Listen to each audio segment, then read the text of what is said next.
Bailléad Dgeasúin Uí Néill. Néilll mar a bar aithne o díag an 17 ganar 2024. Agus ceadú scór agus bliana na chúis sárthaige.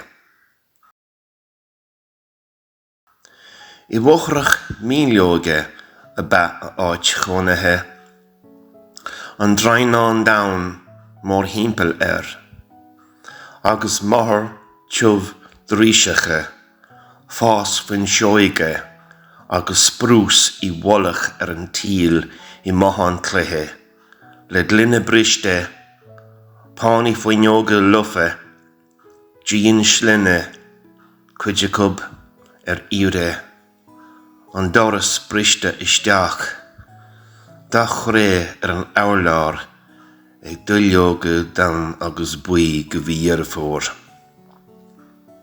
Bevinnig me ag fara agus I gol leis ar a chean rothar nós na guithe, agus síos bóthar an bhuilean, agus lóne guithe ag suúthe a chóte, ada, thula.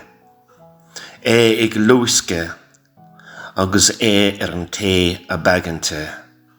Stíl grúige Africach, gá an airgit, agus uachtar nós cipíní agus bara fiochadán ag fás.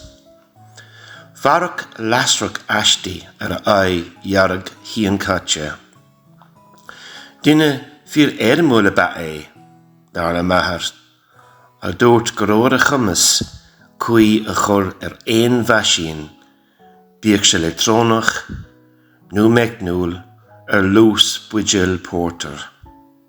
Nuair a clishin ruthar orm, san áte mólan gata an ghirt agus baile an astáit le chéile, garas meach lúine, scríb mai, bhris na sláire in na ráchuid, lúb an rochúil.